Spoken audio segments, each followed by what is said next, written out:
All right, welcome back to another episode of the Hunt Suburbia podcast. Today it's just me. Again, it's been hard getting guests during the season. But I've got a lot to update you guys on. Had a pretty crazy season so far. We've got the spooky story. I'll probably wait to tell the full spooky story for a couple of weeks. I want to do that story justice. He was an incredible deer.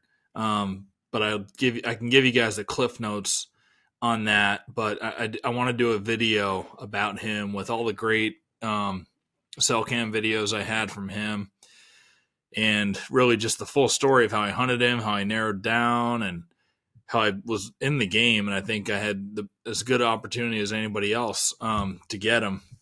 But if you haven't heard, yeah, Spooky got killed. And I got to go see him, meet the guy who killed him, talk to him about him a little bit, and just a beautiful deer. And what the one nugget I'll give you guys now before I do that video is he had I looked at his teeth. He had hardly any teeth left. All his molars were just ground down to the bases, and I think they were, I think he was 11, 12 years old. Like, he was going downhill. I don't even know if he would have survived another year, maybe one more year if he did, because his teeth were in just such bad shape. But yeah, an old giant king of the forest. He's gone. So now that that's kind of behind me, I was able to grab most of my cameras out of there, grab my stands, all that stuff. I don't plan on hunting there again this year. There's a nice 8-pointer in there. I think he's young. I'd like to see him get a little bit older.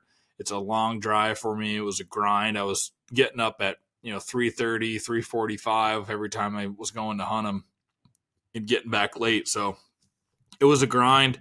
I did spend a lot of time on him, but now that he is dead, I can focus elsewhere. I can take those resources I had in those woods and find more bucks and narrow in on more bucks. I've got a lot of bucks around that I'm chasing. So I took all those resources out. I did leave one. I left like the most obvious camera there that day. I just forgot about it. So I got one camera in there still, and I've got a few cameras out in different places, and a buddy's going to go actually scoop those for me that lives in that area. So that's all great. And now that I have those resources, like, that kind of ties into today's hunt a little bit. But first I'll back up and we'll tell you about last week. So I think the last time we recorded was end of October. It might have been like November 1st. It's November 8th now.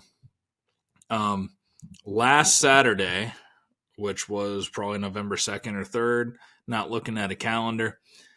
Last Saturday, my buddy Chris Rice and Kevin Polis were hunting together. I don't normally hunt Saturdays, and I wasn't going to hunt on Saturday. My wife took the kids to gym. There's nice daycare there. She took them to the gym in the morning, and Chris, on the group text that I'm in, Chris shot a buck. Nice buck. So while they're at the gym, I texted my wife. I'm like, hey, I'm going to go help Chris try to recover this deer that he shot. So I drive down there. I meet up with Kevin and Chris. We go in and we start the slow process of trying to find this buck. He shot him in the shoulder. He saw the buck running away with the arrow still in him. It wasn't a pass through. And then he saw the arrow kick out of the deer. So we went in trying to find the arrow first. Couldn't find blood or the arrow for, I don't know, an hour and a half probably. We were circling around. Chris remembered seeing a tree that was a dead tree with bark on it, that it was near that tree where the arrow kicked out.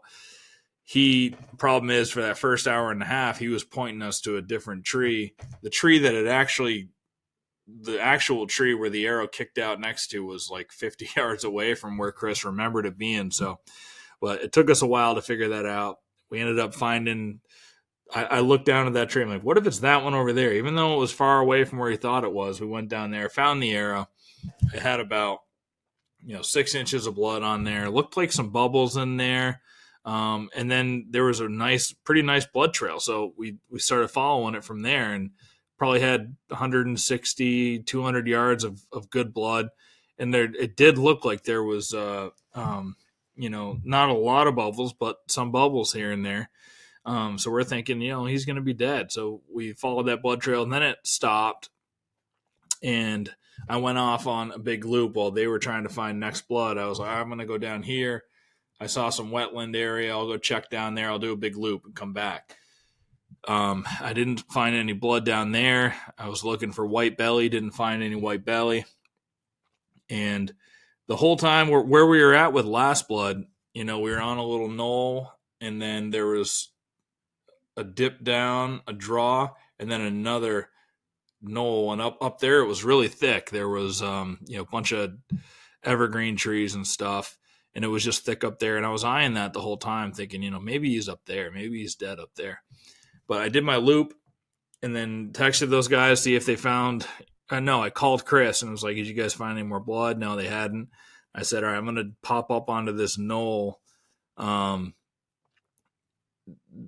just 100 yards or so from where you guys had the last blood, and I'll circle back to you guys. And while I was on the phone with Chris, I jumped him. He was up on that knoll. He was bedded there, only like 25 yards off of the main trail. You couldn't see him from the main trail. He was in a little dip next to a log. Maybe he beds there, a lot, even when he's not injured. But I jumped him. He let me get to 20 yards, and I jumped him up out of his bed. And he was a nice buck. He had wide rack, didn't have super long tines, but he was a nice mature buck. He jumped out of there. So I'm on the phone with Chris. I'm like, dude, I just jumped him. Come meet me down on the trail. So they come down to the trail. We come up with the way he was going. There was a decent sized swamp, and it's super thick there. So I just told Chris, go back to the car, get your bow. He didn't have his bow with him. Get your bow and walk up the other trail, get on the back side of that swamp, and we'll try to, I'll go the way he came, maybe push him to you. He didn't look super injured, but the fact that he let me get 20 yards away from him made me think maybe he wasn't doing as good. But the way he got out of there, he didn't seem hurt, and I couldn't see blood or anything like that.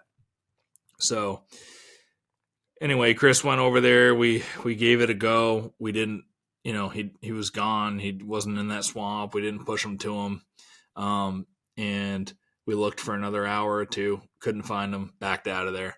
Chris went back in on Sunday, the next day, just to look around again and try to, do some loops. Never found him.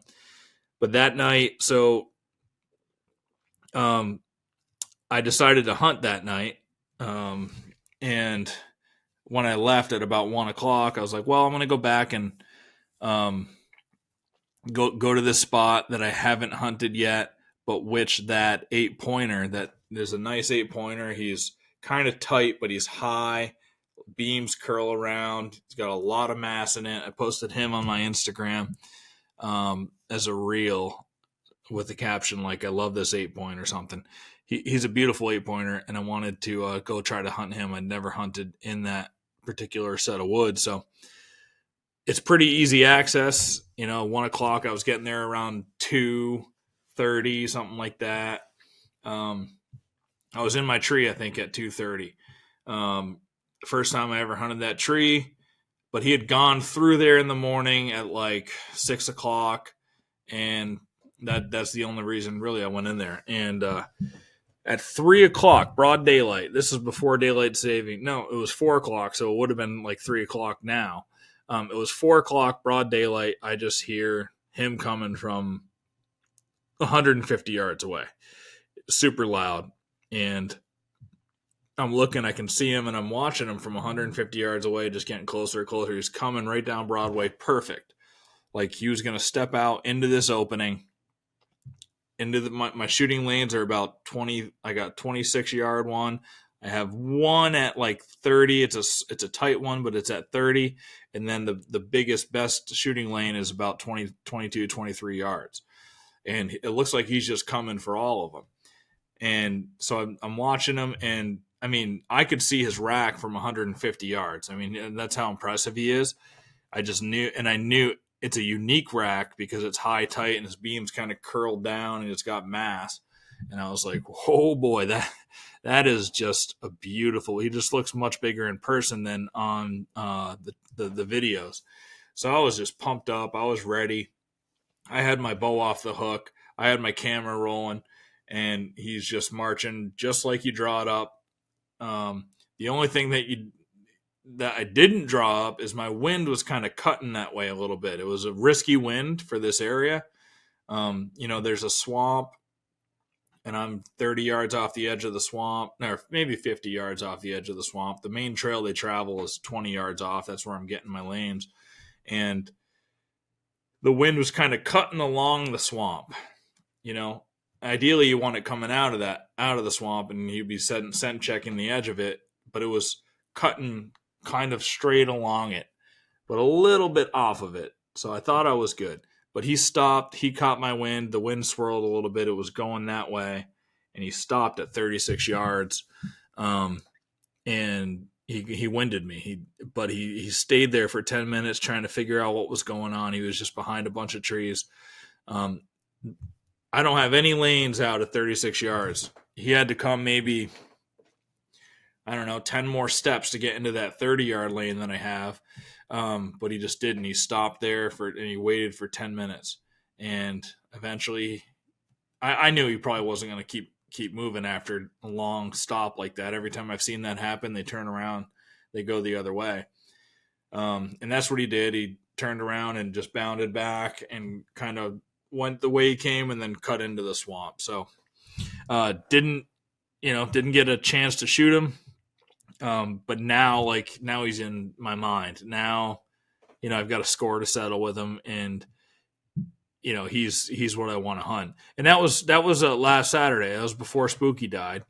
So I hunted Spooky on Tuesday, but after Spooky died, now I'm really thinking a lot about this buck, and I've got cameras, I've got inventory, I got assets to put out in the woods. I got to utilize them.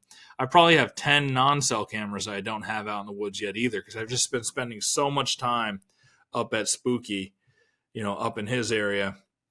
And I didn't want to keep going into the woods where he hunts, because I was hunting him in a small piece of public land. And there's a lot of houses around there, so it's hard to get that legal distance. The legal distance 500 feet out shrinks that already small piece of woods pretty small. So I had all my cell cameras and stuff on the best scrapes where I was hunting Spooky. So all those other cameras I have, they've just been in my truck because I haven't had a lot of time to go put them out in new places. But now that he's dead, I got a lot of time to do that. So anyway, that was Saturday. I didn't get a ton of time to hunt this week. Busy week for my wife at work. But my buddy Mark came down from Vermont. His plan was to hunt with me Tuesday, Wednesday, Thursday. He came down late Monday night. We hunted Tuesday morning. That's the Spooky day. We did a lot of bouncing around. We got all set up in a patch of woods near my house, and then I got the pictures and videos of him daylighting. We bounced all the way up there to go try to kill him because he was acting different. He was always at night, and all of a sudden now there's a few daylight. He's wandering. He's making himself visible in the day. So we went up there. Then he got killed. We got down. We got all the cameras and my stand out of there and everything. Mark helped me with that. Went and saw Spooky. Then buzzed back down to my house. And went back to the same place we were in the morning. So the whole time we're actually up there hunting Spooky, the tree that Mark was sitting in the morning was right next to one of my cell cameras on a scrape. And I'm getting different videos of bucks in that scrape while we're up there hunting Spooky. So that's why once we were done there, we're like, well, let's just go back in there. There must be a hot doe or something. Let's get back in there. Mark ended up seeing quite a few deer that night and had a nice 7-pointer that I'm sure a lot of people would shoot. But he had a split G2 and I think he was just 3 years old, and Mark didn't want to shoot him, but he got to watch him for about 45 minutes, pretty close to him the whole time. He said he wouldn't leave. He's like, yeah, that deer will be really nice if he can survive a couple of years. So he had some good action. Wednesday, it was the hottest day. We hunted the morning together, didn't see anything. We went back to the same place. We didn't see anything. He didn't see anything. I saw a couple of does, and I saw a little 4-pointer ranging, just looking for a doe. But that was it. Ended up deciding to cut this trip short. He went back to Vermont because it was just super hot, and the next day it was not going to get any better. So he went back to Vermont. I think he's going to come down and hunt with me again in a couple of weeks, or late November, when hopefully it's cold. Hopefully, because you never know these days. I'd love to see some snow, but we're not even sniffing snow right now. So Mark went back. I didn't do any hunting on Thursday, and then today's Friday. It was getting a little bit colder. No, I did hunt Thursday. I didn't do any more hunting Wednesday. I came back home. Thursday, I didn't hunt the morning, but I went out in the evening and sat in that spot for the 8-pointer on the edge of the swamp. And I saw there's a nice 3-year-old 6-pointer in there, and I saw him. I wouldn't have been able to get a shot at him even if I wanted to. He was through all this, these pine limbs and stuff, and there's just the way he came out of the swamp, I wouldn't have been able to kill him. But it was pretty windy, but I heard in the swamp, some sticks breaking and shaking, and I looked out, I saw a bush that was shaking. He was making a rub there. That's how I tuned into him. Otherwise, I probably wouldn't have seen him or heard him. I mean, it's just really thick in there. But I saw that bush shaking. I was able to glass him with the Vortex binos and watch him, just kind of slowly make his way by me. But again, I wouldn't have been able to have a shot anyway. But it was nice to see some action. And then at last light, a couple of does came in. I just heard their stomping. They must have caught my thermals going down,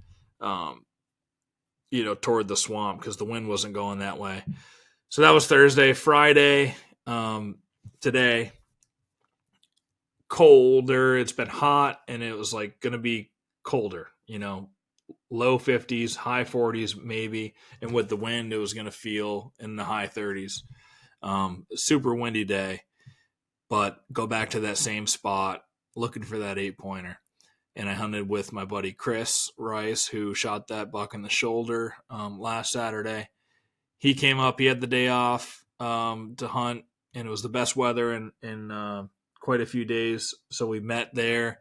I sent him off to a different spot near some cameras I have on a scrape line on the other side of the road, and I went into the same spot. Hunted the morning, didn't see anything. I got down from my tree.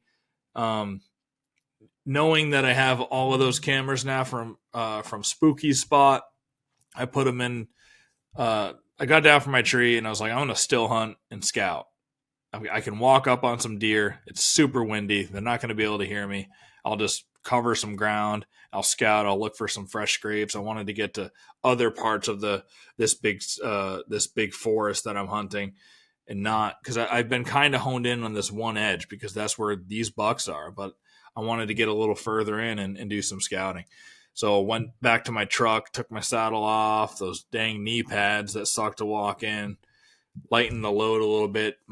Took my huge pack off, just grabbed my license and my knife from there, and put four cameras into Big Woods Bucks fanny pack and just went light. And that felt great. So I just started doing some scouting, and it was about 11 o'clock when I jumped back into the woods. And at 11:45, I'm just cresting this little hill, and I'm walking and I'm grunting. Deer aren't even going to be able to hear that grunt, and it was 30, 35 mile an hour winds. Deer aren't going to be able to hear that unless they're super close anyway, but you still feel like you're making a lot of noise. And if you're making a lot of noise like that, crunchy days, you might as well be grunting. Make a deer think you're a deer. So I'm walking up this crest this little ridge, And I'm like, no way. I can see a buck. He's about 45 yards away, and he's got a big rack. And in my head, I'm like, is that the 8-pointer? I don't know. But I had my rangefinder out. I didn't want to pull my binos because when I saw him, he was coming towards me. He was already closing the gap on me. I'm like, dude, this could happen fast. Like, this is a great opportunity. So I was by a tree when I stopped. I tend to stop by trees just in case that happens. You don't want to be caught in the open when you stop and then have something like this happen. So I try to, whenever I'm still hunting, make my stops next to a tree that's got enough heft to it that you can, hide yourself behind it. And he was coming towards me, so I knelt down, I pulled out the rangefinder, and I started ranging trees that were in the open. The sun was coming in at a way, that at this time of day, some of these trees were just lit up. They just looked like there was a light shining. There was. It was the sun. They were lit up. So those trees stood out to me, and they're easy to pick up and range quickly. Because again, he was 45 yards and closing the gap. So I ranged the beautiful shooting lane I have with this pine tree that was lit up, and it was at 30 yards. I ranged a couple trees off to my left, even though it was a lot of brush, not a lot that I could shoot there. I was just ranging some of those trees too. And all of a sudden, that buck is very close to that 30-yard range, that lit up pine tree. And it looks like he's about to step right out into it. He pokes his head out into it, and his nose is on the ground. He's either smelling for does or he was eating acorns, but he poked his head out, and his body was the perfect. If he just took 2 more steps that way, I would have had a shot. I would have had a great 9-pointer. I think he's like 135-inch 9. He was a beautiful deer. And he just didn't take those 2 steps. He put his nose down and kind of turned to his right and went 90 degrees. So now to my left, he turned and went to my left out over where all that brushy stuff is blocking me, but he's still only about 30 yards and he's broadside. And at that point, I decide, all right, well, and in hindsight, maybe I should have grunted. I should have scraped some leaves up or something to catch his attention and have him walk towards me. But what I did in the moment was I stood up to see if I had a lane there, to see if once I stood up I could shoot over the brush, but I couldn't. There was a lot of it was still in the way, and he's walking 30 yards. Has no idea that I'm there. Wind is in my face, and it's super loud, with the wind. So I'm looking. I don't see any shooting lanes. He's starting to quarter hard now, quarter away, and walking kind of straight away from me. So I just walked with him. I wanted to try to keep that same 30-yard buffer. I wanted to walk at his pace, so I knew that he was going to be at 30 yards the whole time in case he went broadside again into a lane. So I start walking with him. I draw and start walking with him, and I'm making a lot of noise, but when a deer is walking, they can't hear stuff either. He's making a lot of noise with his feet. The wind is blowing like crazy, so as long as he's walking, I knew that I could get away with walking. So that's what I did. I kind of shadowed him for 20, 25 yards. And again, I was making a lot of noise, and a lot of you might think oh, you're making noise, that's going to blow it. But as long as you can do it while he's walking, I think that was my best bet in that moment, was to do that. So I'm walking full draw, and I made a mistake because he stopped. It didn't look like he was going to stop, but he stopped, and I took one more footstep, and he heard that. His head whipped back and looked at me, and in a half a second, he saw me, standing right there, full draw at him. But he was Texas heart shot away. I just would never take that shot, and just his neck turned back around. But he saw me and blew and took off, and that was that. I just couldn't seal the deal, but it was exciting. It was fun. It was confirmation that you can get down and still hunt. If it's windy and you're feeling like staying at home, I love windy days, especially when I have a gun in my hand, but I've killed a couple on the ground in the wind with a bow too, and almost had another one right here. So people listening to this that don't hunt in the wind, it's really fun. Plus you can get some scouting done. Like, I brought those cameras out after he went down over the hill and into this other swamp. What do you want from your trail cameras? I know what I want. you basically just want to make sure that if a buck walks in front of it, the camera is capturing it, plain and simple, right? And with cell cameras, you want to make sure that after it captures it, it's getting sent to you and it's not getting hung up somewhere, and you don't have to worry about, oh, did you format the SD card the right way, or did you use the right SIM card with the right cellular network, or what did you do that is making this image get caught up? With Moultrie Mobile, you don't have to worry about that. I've been using Moultrie Mobile cell cams for 5 years now. The ones that I bought 5 years ago are still working. They're outdated now, but they're still working. But this year I'm running 20 Moultrie Edge 2 Pro cell cams, and I know when I put that into a tree, it is giving me the confidence that it's working. And there's brands out there where you just don't know, and you don't have the confidence when it's up in a tree, and then you have to talk to customer service, and you have to go through a whole line of troubleshooting items. With the Moultrie mobile cameras, they make it super simple. They have an auto connect feature, which will find the strongest cell signal around from the 4 major networks and automatically connect to that, so you don't have to worry about that. You don't have to install a SIM card. You don't have to bring an SD card and format it. Everything is built into the camera. The technology is all built into it, and that leads to a reliable camera that I can be confident in. And if you guys are looking for the right cell cam, if you already run cell cameras, you run different brands, I recommend getting a couple of these Moultrie Edge 2 Pros or any of the Edge 2 cell cams in that series, and just give them a shot. Run them against the other cameras that you have, and you'll be happy with the results. So go check them out. Don't just capture images, gather intelligence with the Moultrie Mobile Edge 2 camera series paired with the super simple and easy to use Moultrie Mobile app. You can learn more at moultrieproducts.com. Vortex Optics has sponsored the podcast. I have been a user of Vortex my entire bow hunting career. I've used their Diamondback 10x42 binoculars. I've used their laser rangefinder. And when I went out to North Dakota, I used a spotting scope out there, one of their angled spotting scopes to spot game far away. And Vortex is just a great company. I've obviously gotten to know them at Huntstock over the past few years. And they've got great customer service, an awesome warranty program, and really good optics that don't break the bank. So if you guys are in need of any binoculars, scopes, they've got, red dots and other optics for rifles and gun hunting, or, binos, rangefinders, spotting scopes, tripods. You cannot go wrong with Vortex. So visit www.vortexoptics.com.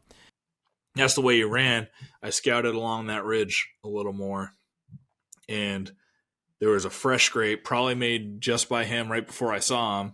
So I put one of my Moultries up on that scrape, kept going up that ridge, scouted it a little bit more, dipped down to the swamp, sat next to a rock for a while because I thought maybe he'd go down that swamp. The wind was coming out of it. Maybe he'd work his way up the edge and I'd get another chance at him. I didn't see him. I sat there for like a half hour. And then got up and did more scouting, and I walked probably 2.5 miles, put 3 more cameras out, a couple non-cells, and 2 Moultries on scrapes, just looking for scrapes. And that was great because I got now I've got some more assets out. I redeployed those spooky cameras, and I'm really looking there was a giant 10-pointer in here last year, and I know he survived because somebody walked by my one of my Moultries last year in February, holding both of those antlers. He had found his matching set in February. So I know the deer survived the winter. I just haven't seen him on camera yet. So that's really was my plan for this scouting mission. It's like, he hasn't been in this corner that I've been in. Now I'll use this windy day and my resources I have now, and I'll go put them out in further, other corners of this big forest that I'm hunting, and hopefully try to get them on camera. I met a hunter the day that that Big 8 came in to 36 yards, got my wind, and took off. 5 minutes after that happened, a hunter walked behind my stand and was coming down to set up I later found out, he's like, yeah, I've got a tree that I've hunted in there for years, probably 15 yards from your tree. But he's a mobile hunter too. He doesn't leave a tree stand in there. So I had no idea. But he walked, it was 5 minutes after that buck got out of there.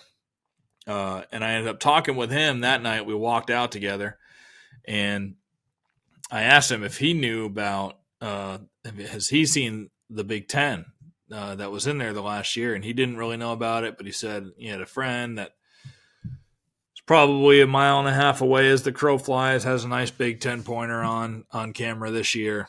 And, maybe it's the same one. I don't know, but I'm trying to find him. So that was the whole point of the scouting mission. I just, two things lined up, and that buck was coming the same way that I was going, and had an exciting little hunt for him, but didn't close the deal. Went back and sat in my saddle after the 2.5 miles or so of scouting, went back to the saddle spot, got in there at 2:30, and had 2.5 hours there to sit, didn't see anything, got out of there. So that's been the season so far. What my cameras are showing is definitely bucks are daylighting.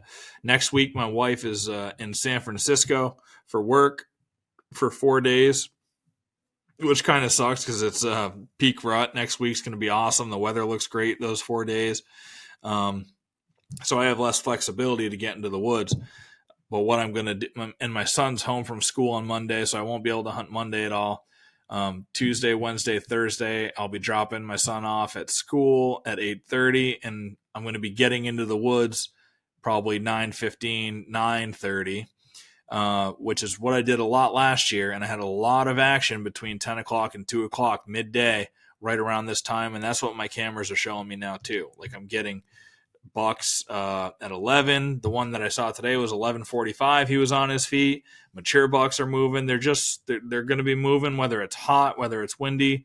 It doesn't matter. They're moving now. And middays are a good time to hunt. Don't get down out of your stand, unless it's super windy and you want to do some still hunting. But don't get out of your stand if it's a good spot, at 11 or 12, and go do lunch. Bring your lunch with you. Stay in your stand because you get a really good opportunity at a midday buck. So that's what next week's going to look like for me.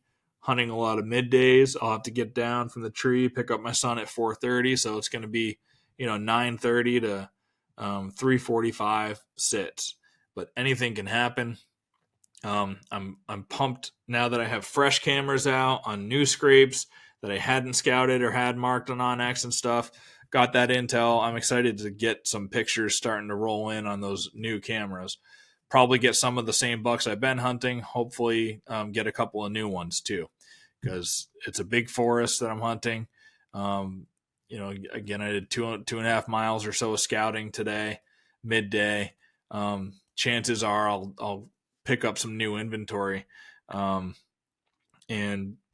that's just all part of the game. You lose one, lost spooky, but now I can take those resources, try to find some new bucks, or figure out where these other bucks that I'm hunting are traveling. Are they going over there that far? Well, now I'll get to know all that information and be able to utilize it for the rest of this season. But that 9-pointer in there, I've got a score to settle with him. The Big 8, I've got a score to settle with him. That 10-pointer last year that I shot in my payoff video in the neck that I thought was dead, and then I fumbled that reload. He survived that. I don't know yet if he survived the winter. That's on a completely other side of the woods. I don't have many resources out in, but I got a score to settle with him. I got 3 bucks in these woods that I've got a score to settle with. So I'm going to focus a lot of time on that. And then there's another patch close to home. I don't have any scores to settle in there, but there's a lot of nice bucks. Quite a few in the 120s to 140s range. No absolute monsters. Maybe a couple are close to 150, but there's nothing like spooky on any of my cameras yet. But still, a 120, a 130. Are you kidding me? A 140? Any of those bucks, I probably have 7 or 8 of them in this other patch of woods close to home. So I'm going to be hunting there in that one close to home, and I'm going to be hunting in that big forest that's a little bit farther away from home. Those are the 2 places that I'll probably be spending a lot of my time for the rest of November. If we can get some snow, I would absolutely love some snow. What I was thinking today is if we have some snow and it's a super windy day again during bow season, I'm going to get down and try to track with the bow. This patch of woods is big enough. Yeah, there's a chance I can run them out, but it's big enough where that would just make it so much easier than what I was doing today was just luck. But if I can find some fresh, what I was actually thinking is if we get snow and it's super windy and I get a cell cam picture of a buck sent to me, then I can go. I know, I can try to get in there. I know I'm only a couple hours behind him and try to track that deer down with the bow. That would be great. Even if I don't get a cell cam picture and we have snow and it's windy, it'll be fun just to go kind of try to tackle that the way that trackers with guns tackle it. Just walk around, look for a fresh big track, follow the track. I'd love to try to do that this year. But we're in November 8th already. I still got 2 tags in my pocket. It's kind of a similar story to last year at this point. And I never shot one with the bow last year and then got that buck at the Quabbin with my muzzleloader, which was awesome. But I would love to get one with a bow this year. Would love to get 2 with a bow this year. We'll just see how the rest of the season shakes out. Other than that, let's see. What else do we got stories to tell? Go through my camera real quick. I've got a buddy that is hunting a monster buck, so I can talk about that a little bit. He's been hunting this deer for 3 or 4 years. I think he's only 5, maybe 6 now. But I got his matching set, one of my biggest sets ever at the time. It might still be, but that big 8 set that I got last year was giving this one a run for its money. But it's a beautiful deer. He might be in the 170s. He's been seeing them. He's on daylight and cameras and stuff. He hasn't been able to close the deal yet, but I'm hoping that he does, because when he does, I don't think he doesn't listen to the podcast. So he's not much on media. Well, when he closes the deal on the buck, I'm going to surprise him and give him the sheds from 2 years ago. I think when he was a 3-year-old, he could have been 4. They were about 140-inch sheds, but they were spindly. He had long tines, he had splits, but they were kind of spindly, which made me think he was, 3.5 that year. And now he's just a giant, absolutely mature 5 or 6-year-old.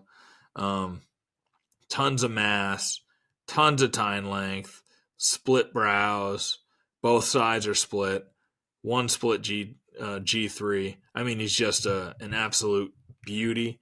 So that's a long story that I've kind of been a part of with my buddy. We text about him all the time. We thought he was dead last year. He kind of went ghost after like November 10th on him last year. So we thought he got shot by somebody or, got hit by a car or something, because it was just uncharacteristic. He's been on cameras a lot. So all through like the end of last year and then this year, I tried to find his sheds, to confirm that he was alive. I didn't see him, and he just wasn't feeling good about it. And then I was actually texting with him.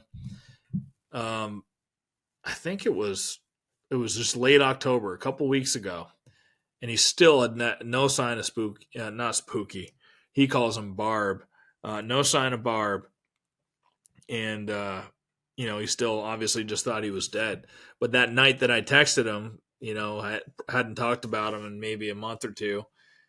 Like, I think it was like a half hour later, he texted me. He said, "You wouldn't believe it just showed up on camera."